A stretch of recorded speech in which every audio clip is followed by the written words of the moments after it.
Venezia è una città, direi, trasudante reliquie, reperti, ossa e via, pezzi di corpo, dito di San Marco, che via secoli, con l'andare dei secoli diventa il pollice, l'anello di San Marco e via discorrendo.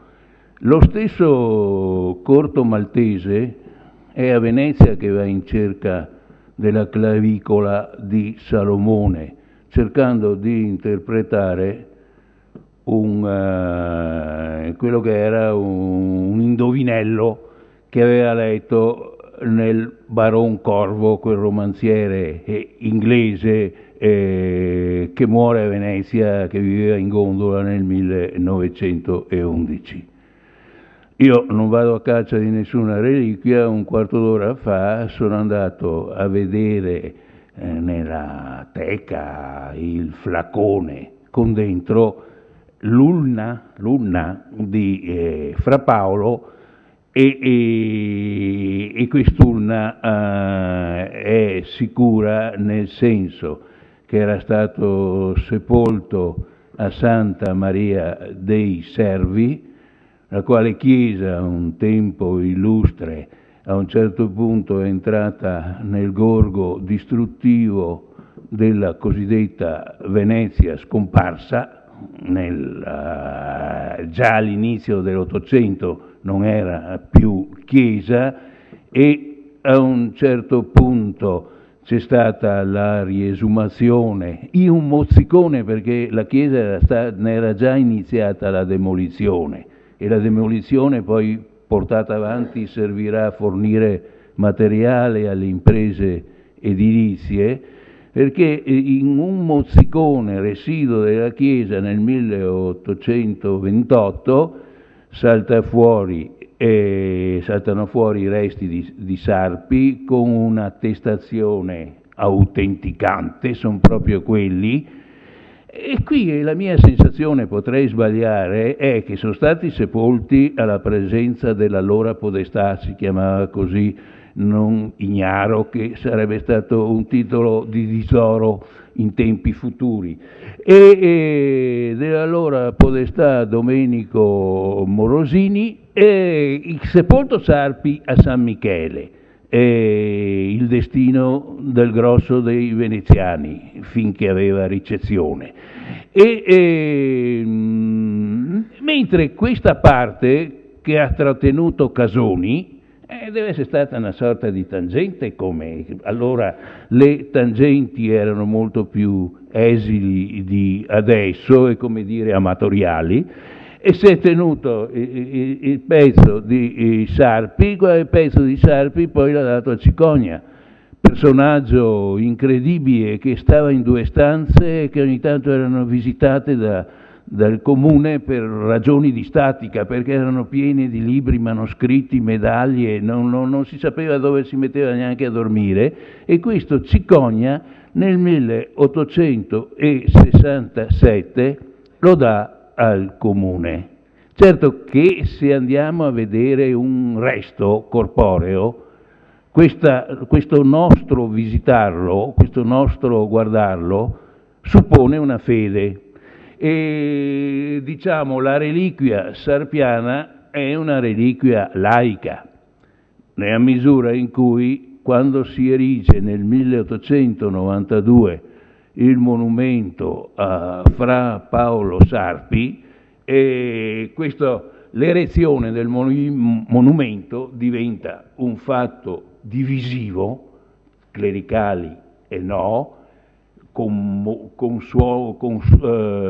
infierire di scampanate, con parrocchiani mobilitati, come avviene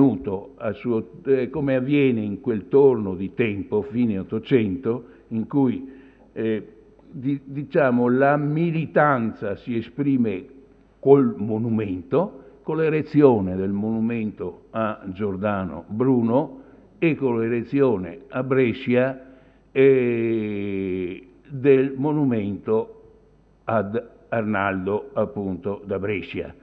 Se voi andate a Brescia vedete che c'è come gli automobili girano intorno, ho l'impressione che Brescia si sia dimenticata che c'è Arnaldo da Brescia. A suo tempo però questi monumenti creavano dei contrasti fortissimi, degli autentici scontri di orientamenti, diciamo, post-risorgimentali e diciamo pure anti-risorgimentali.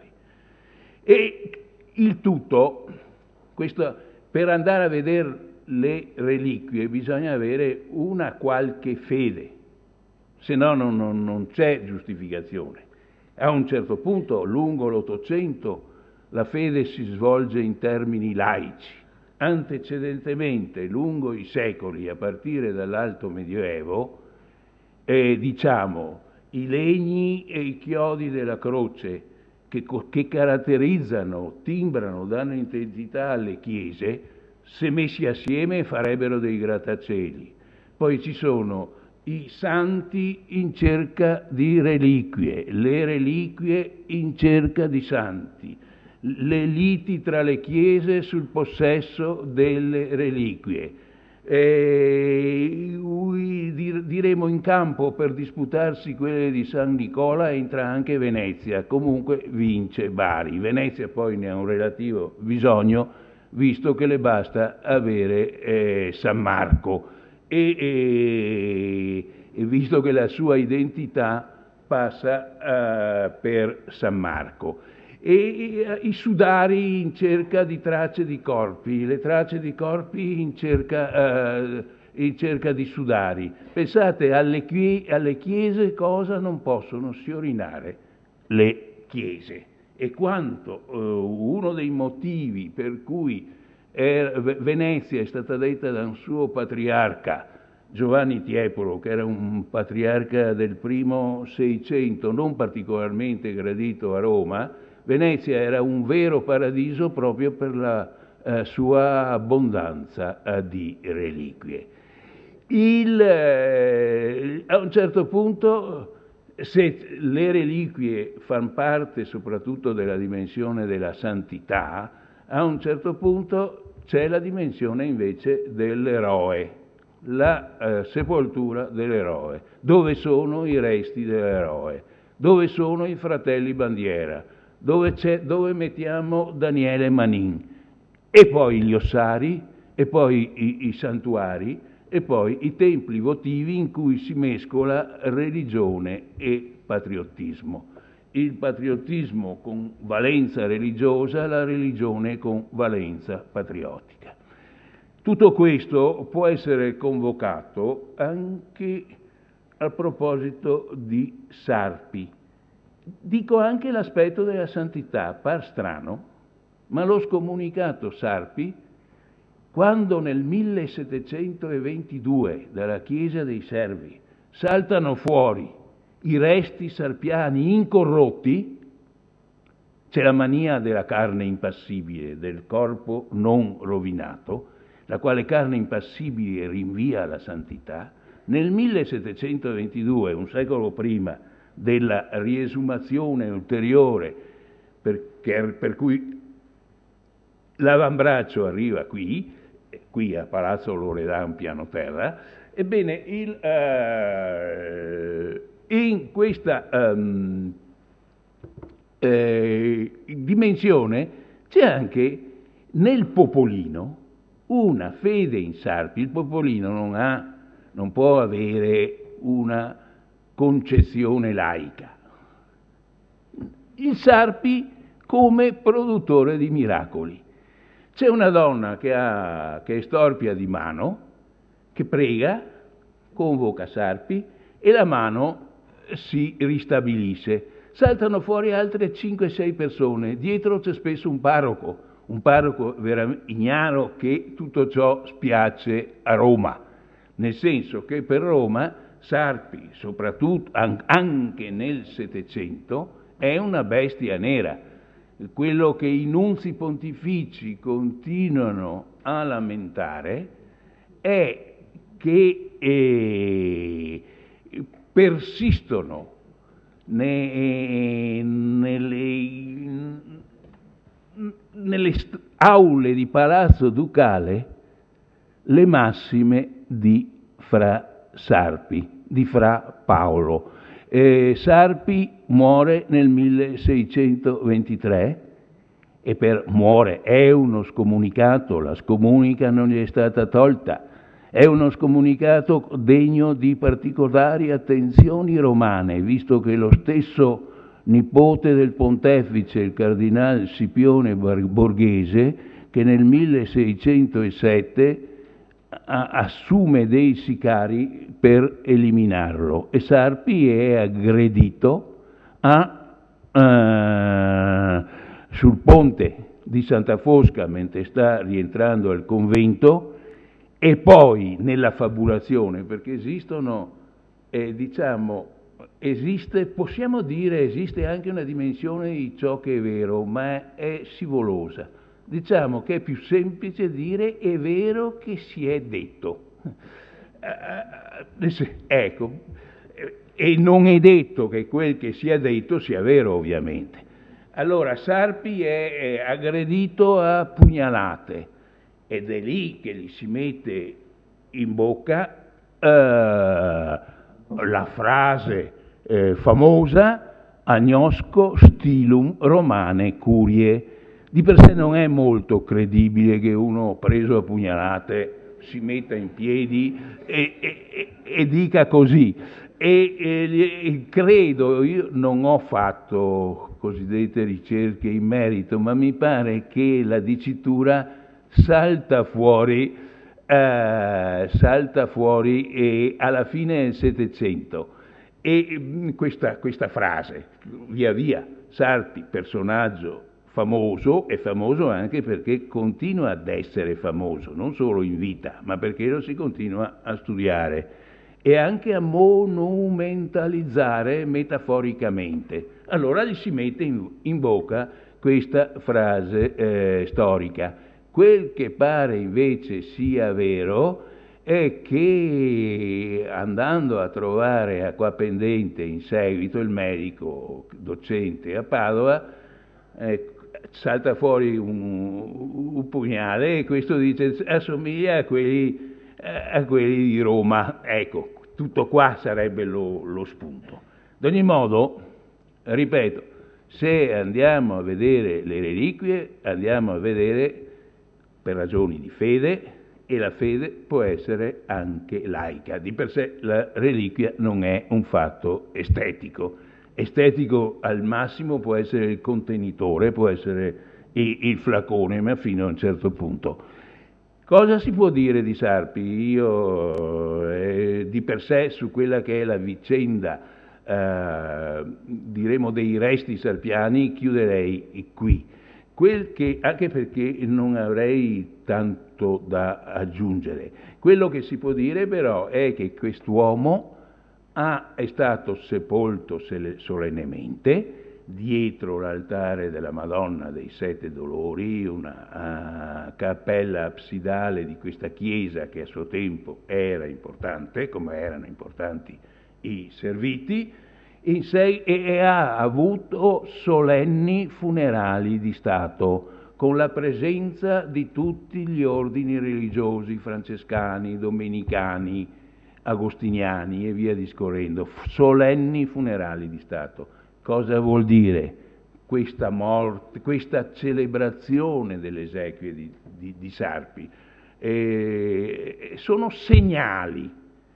Il segnale romano è che Sarpi è uno scomunicato e che la scomunica non gli è stata tolta. Il segnale della Repubblica di San Marco è che, essendo la Repubblica di San Marco per autodicitura e per dicitura altrui fortemente cattolica, Paruta, il celebratore del regime veneziano, aveva detto: la religione non può essere che una, essendo fortemente cattolica, essendo Sarpi il suo consultore, cioè colui che era consultato et teologo, era consultato nel suo decidere dal governo, il decidere poteva essere attuativo oppure decretante, garantiva la compatibilità del procedere della Repubblica con la dottrina cattolica. Allora Venezia, che intende agire cattolicamente, che se rompe col Papa dichiara che è il Papa che sbaglia, perché c'è questa, come dire, questa fierezza della città di San Marco nei confronti della città di San Pietro. Venezia non può disdire colui che è stato colpevole di suggerire a Venezia i propri comportamenti. Nel caso di Sarpi, durante la rottura con Roma, la consulenza si traduceva addirittura in decreto. Si può dire che il Senato deliberava sotto dettatura di Sarpi. Noi abbiamo una classe dirigente che fa proprie le parole del consulente che non fa parte di quella classe dirigente. Vuol dire che Sarpi ha una sua statura. Ebbene, Venezia, il segnale che manda a Roma è che lei è cattolica e che il suo consultore è cattolico.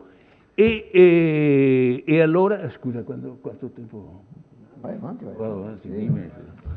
E speravo puoi fermarti quando vuoi. Allora, e Sarpi, perché bisogna chiedere, un conto è quello che pensa Roma. Sarpi è un eresiarca per Roma. Un conto è quello che pensa la Repubblica. Per la Repubblica il Servita, che continua a vestire il saio, il Servita è pienamente cattolico.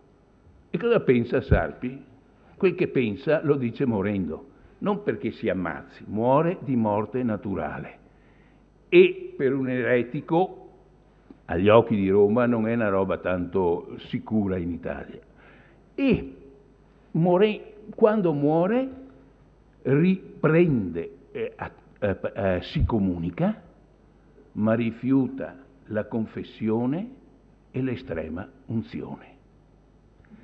Il che vuol dire, col che anche nel finale della vita ribadisce quell'intima rottura col cattolicesimo che aveva consumato ancora agli inizi del Seicento e che si è attivata con la difesa della posizione della Repubblica quando la Repubblica ha rotto sul terreno giurisdizionale con Roma.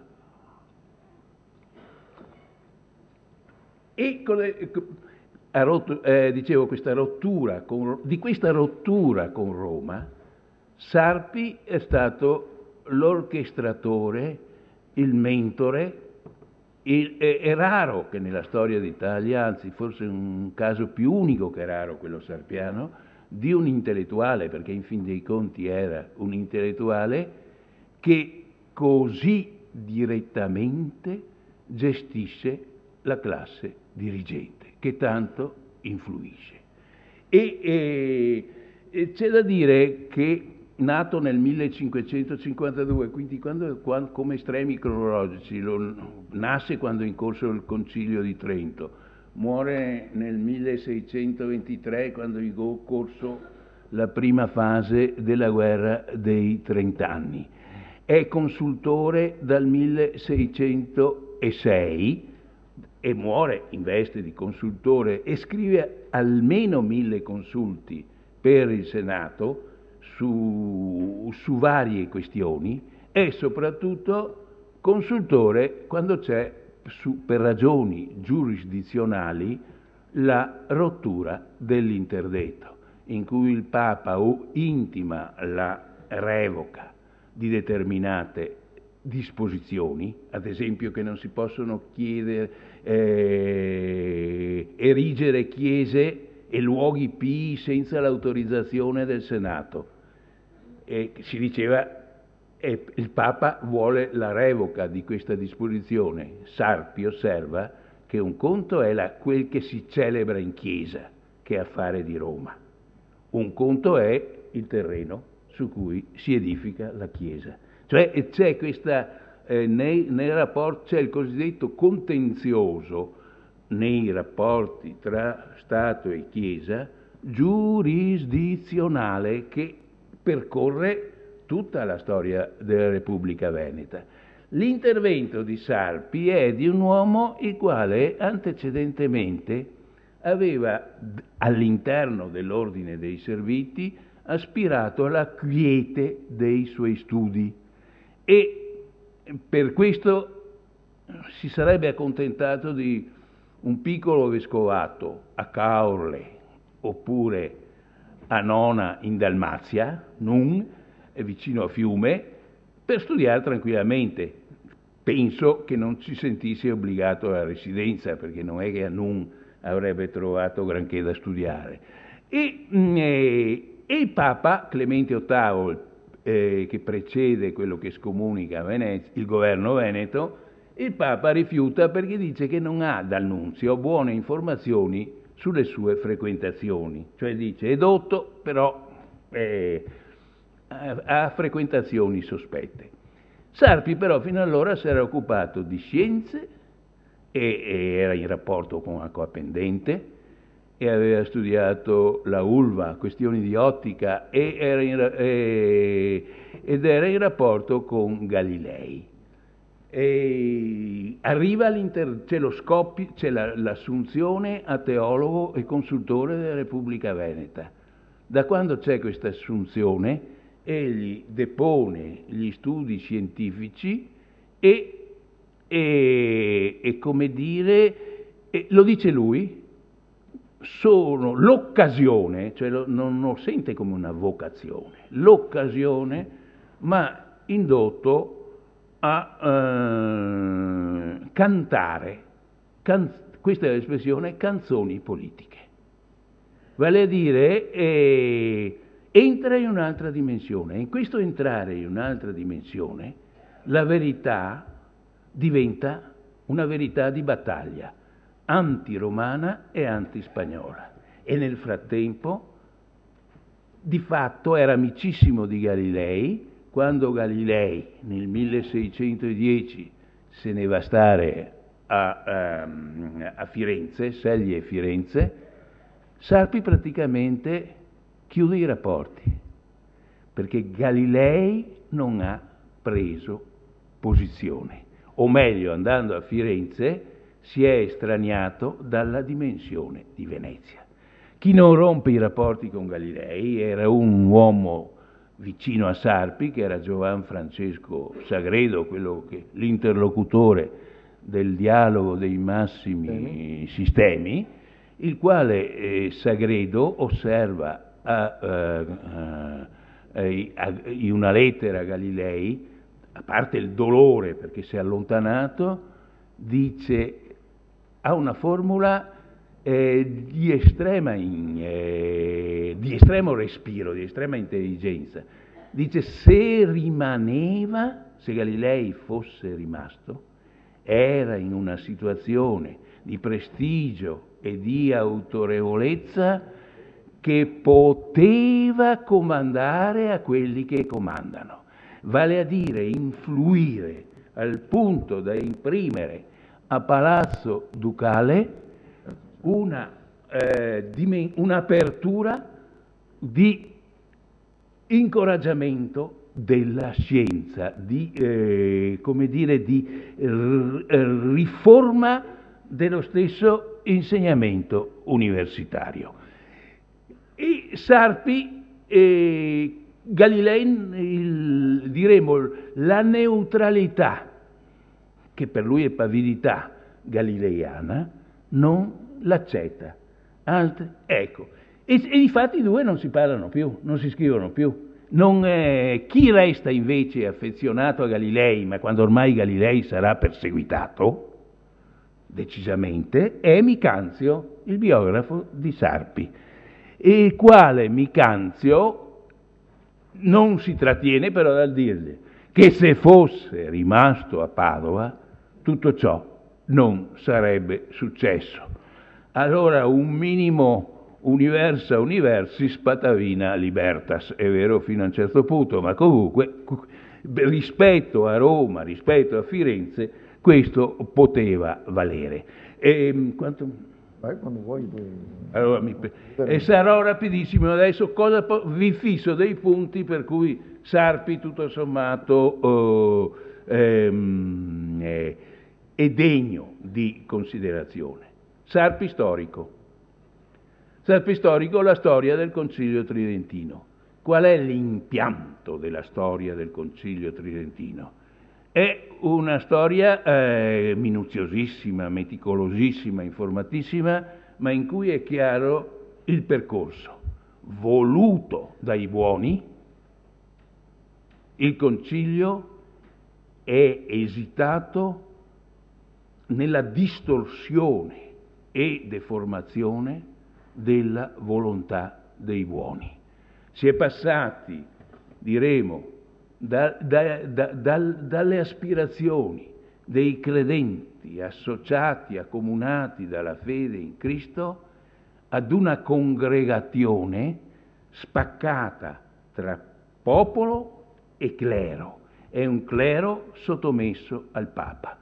In Sarpi come dire, è avvertibile, c'è nel Sarpi poi che polemizza, avverte che il credere al Papa è una forma idolatrica e blasfema, papalatria,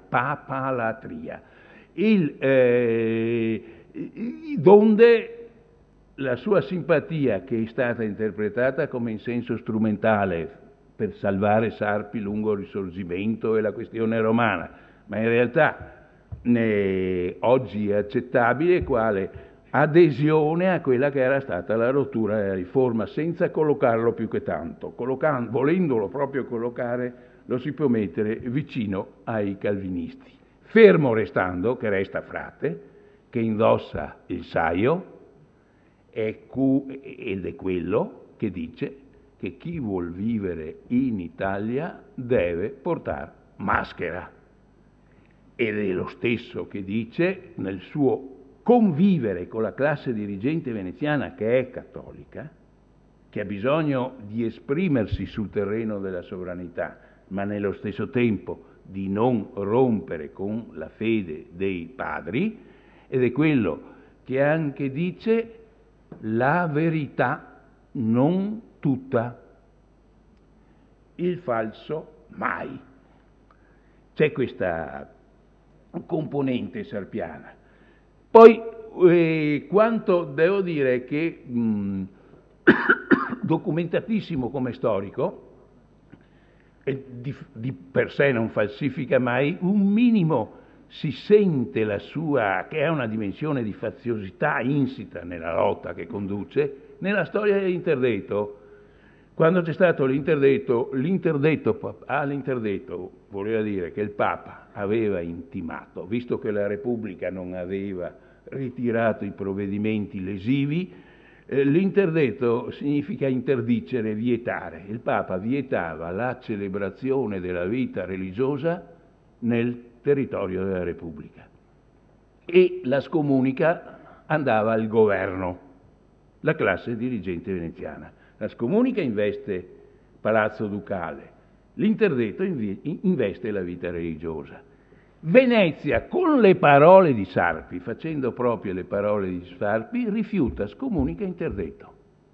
Cosa succede? Le campane non hanno mai tanto suonato, cioè impone, c'è lo Stato che impone. C'è qualcuno che vorrebbe osservarlo l'interdetto, e sono i gesuiti, che sono per Sarpi la bestia nera. Ecco, nella storia dell'interdetto Sarpi giustamente dice che i gesuiti sono espulsi. Quello in cui esagera è, immagina che questi gesuiti espulsi partano con tutto il popolo in fondamenta che urla Andei malora. Questa versione di Sarpi, se uno va a vedere invece il rapporto che è stato fatto al Consiglio dei 10, dice che i gesuiti se ne sono andati tranquillamente, che non c'era nessuno, e amen. C'è questo Andei malora era per Sarpi diremo era tutto suo. Allora, non è vero che gli abbiano detto andai in malora, è vero che Sarpi ha detto che gli hanno detto che andai in malora. Per Sarpi, peraltro, i gesuiti Sarpi potrei dire una gerarchia dell'odio. Allora, nella gerarchia dell'odio, la Spagna era peggio della Turchia, dell'impero ottomano, al punto che Sarpi recita una sorta di litania Sancte Turca libera nos. Cioè pensare, se si muove la Turchia magari ci scrolla di dosso un po' l'oppressione asburgica. E poi aveva un'altra, lo dice esplicitamente, comunque il peggiore degli spagnoli è meglio del migliore dei gesuiti. L'odio per i gesuiti sarpiano era totale. Questo Sarpi, accennando Sarpi storico, Sarpi consultore in iure. Che cornice aveva Sarpi? E la cornice di Sarpi non è... Sarpi ha letto Machiavelli, in una piccola accademia formata da allievi come di Sarpi si leggeva e si commentava Machiavelli, ma non è che risenta di Machiavelli nella sua impostazione. La sua impostazione è medievale, la teoria del Sole e della Luna. Non la teoria del Sole e della Luna cara a Bonifacio VIII, cioè c'è il Papa e poi smista al temporale qualcosa e lo può anche revocare. Era la teoria dei due soli, cioè la massima indipendenza reciproca dell'autorità spirituale e dell'autorità temporale. Col che, mentre in Machiavelli tutto è braccio di forza, Sarpi teoricamente allarga a tutto il temporale nell'accezione più lata, quindi anche nel giurisdizionale, la dimensione della sovranità. Il principe, e per il principe può essere anche un governo repubblicano, la dimensione del potere, è colui che comanda in casa propria, deve comandare in casa propria. Quindi niente interferenze sul comando romane. E il principe da un solo comanda in casa propria, ma risponde del proprio operato a Dio. Non passa per Roma, non deve avere approvazioni papali, è una risposta. Diciamo, mantenendo questa impalcatura medievale, Sarpi poi svolge il tema della sovranità in termini di modernità assoluta. Proprio il comando anche avvertibili in termini molecolari. Nello stesso tempo, dietro a questo, non c'è l'idea che era di Paruta, quando Paruta esalta il regime veneziano della perfezione della vita politica, la Venezia diventa la repubblica esemplare che dona felicità ai sudditi.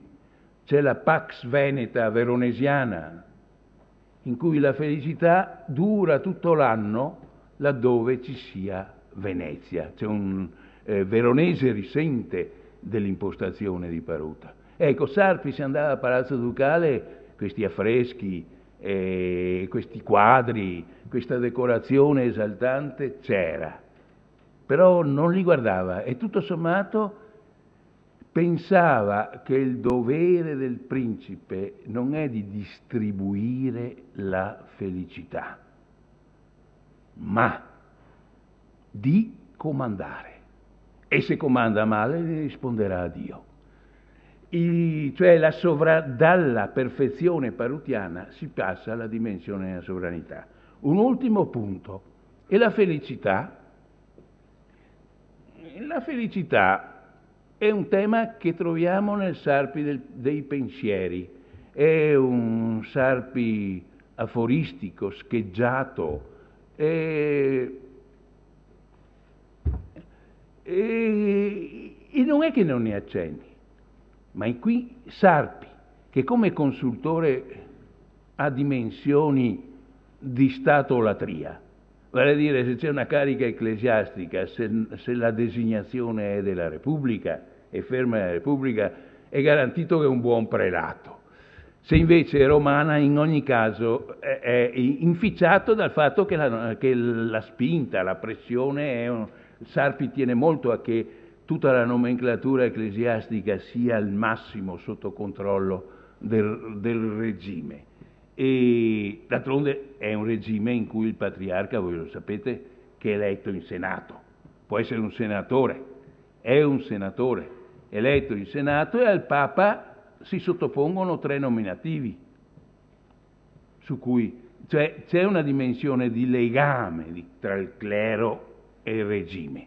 Ebbene, il Sarpi dei pensieri è un Sarpi in colloquio con se stesso,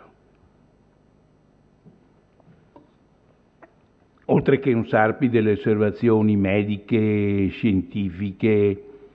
E questo Sarpi in colloquio con se stesso giunge a dire che diremo a capire che la felicità ha a che fare con l'estinzione dello Stato, e la felicità è quando uno non è sotto, e sono temi che magari di cui rigurgita anche la filosofia antica, l'etica antica.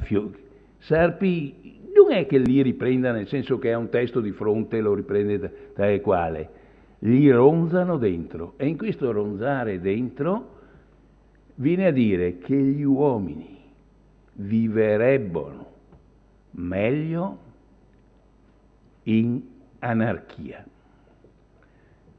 E proprio usa anarchia, non lo mette. E poi, perché l'anarchia è la dimensione dell'autodeterminazione, dell'autovalorizzazione. E poi dice che distingue tra cibo e medicina. Cibo dell'anima è la filosofia, cioè il libero pensare nella propria interiorità. Medicina è invece ciò che cura, che magari è necessario per l'umana debolezza. E le medicine sono 2. Una è la Repubblica, ma per Repubblica intende lo Stato, la potestà, l'autorità, e l'altra è la religione istituzionalizzata. Sono entrambe medicine che curano l'umana debolezza, mentre il cibo autentico che vuole l'anima è la filosofia, da intendersi come speculazione non condizionata. Non so se quanto ho detto fa sì che valga la pena che andiate a vedere, però comunque ho finito. Grazie, grazie.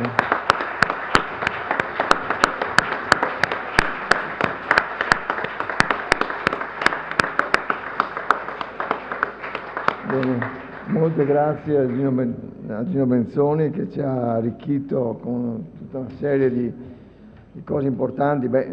Traspare dalle sue parole che Gino Benzoni si è occupato molto dal punto di vista professionale di Paolo Sarpi insomma, e anche di reliquie, perché ha scritto... Chi viveva con Sarpi era Cozzi. Vabbè, comunque insomma. Va bene, allora ti ringrazio, e dopo ci sarà da parte tua la presentazione della memoria. Sì. Se vuoi puoi stare anche qua. No, se fanno domande. Ah no, vuoi sapere anche domande? 2 domande però, proprio 2 perché siamo un po' in ritardo, se ci sono. Sì, ciao, prego, se vuole portare qui. Ecco, un attimo. Se in Venezia e sulla Repubblica e sulla storia, circa i rapporti tra potere politico e potere religioso, ha influito Bisanzio sostanzialmente. Se molto di quello che è venuto fuori non sia riconducibile alla concezione bizantina dei rapporti fra l'imperatore e il patriarca. Insomma, se Venezia è figlia di Bisanzio, anche in questo. Lì, come dire, la storia di Venezia affonda nel Medioevo. Affondando nel Medioevo, Venezia passa da, come dire, se non sbaglio me lo dici, da un'autonomia a dimensione statale quando Bisanzio fa un patto con Venezia. Cioè di per sé Venezia doveva essere sotto Bisanzio, se tu fai un patto con un altro vuol dire che riconosci la tua statualità. Naturalmente l'epoca medievale non aveva la dimensione della Chiesa della Controriforma e la dimensione del comando statale era anche tollerata molto di più da Roma. È in seguito che il mantenimento di un, chiamiamolo così, con parola ante litteram, di un giurisdizionalismo costruito, svolto lungo il Medioevo, una volta che la Chiesa si definisce col Concilio di Trento e aumenta i propri ambiti operativi, e li condiziona con armi spirituali, a questo punto ciò che era abitudine, consuetudine, diventa rottura. Di quei provvedimenti e l'antecedente, cioè il riferimento bizantino, è una tradizione in cui usi e costumi in cui il clero politicamente non si oppone, subisce, accetta e nel contempo è gratificato con un certo tipo di rispetto istituzionalizzato. Per cui le vicende dei rapporti Stato-Chiesa sono sempre vicende a tempi lunghi, e in cui però nel permanere dei motivi sono le circostanze, le congiunture a dettare poi l'effettiva gli effetti di questi di un rapportarsi che è plurisecolare, multisecolare. E in sostanza dire certe cose del Papa in un certo periodo è diverso da dirlo prima, e i papi poi prima premevano meno. C'era la Controriforma è un segno di volontà di presenza non più ricettivo delle abitudini antecedenti.